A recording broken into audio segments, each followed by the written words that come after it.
The problem that the Christians ran into after Jesus had ascended to heaven was that people didn't understand how they could come out and say Jesus is the Son of God.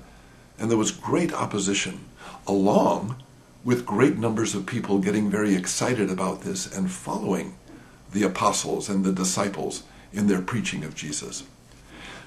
One of the big oppositions that they ran into was an opposition similar to Jesus. And that was a group called the Sadducees.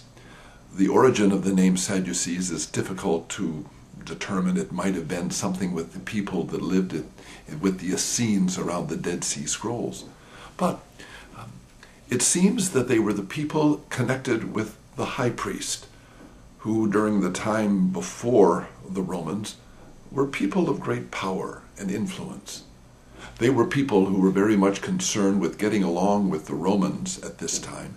They were politically astute, and so they would bend over backwards in order to keep peace and keep these foreign powers at bay.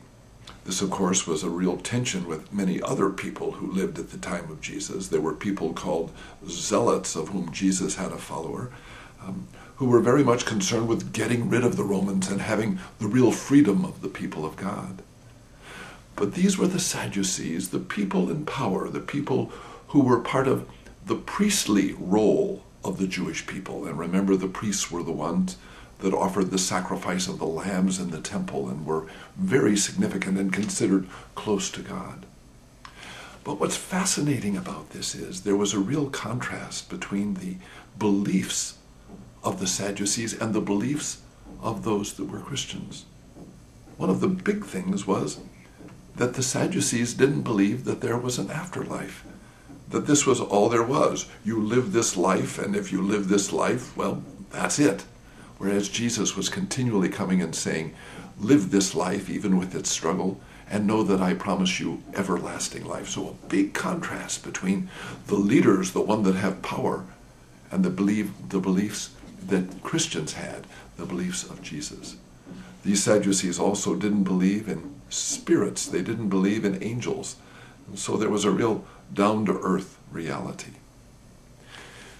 May we in our own world, as we try to share Christ, remember this struggle with the Sadducees, who didn't have a vision of God's promise of everlasting life.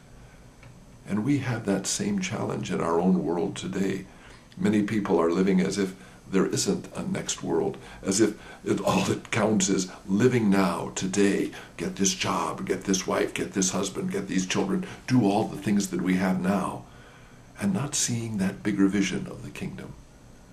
May we be continuing to contend as the early Christians did with those that don't believe in that afterlife, and live with the hope and the promise of everlasting life.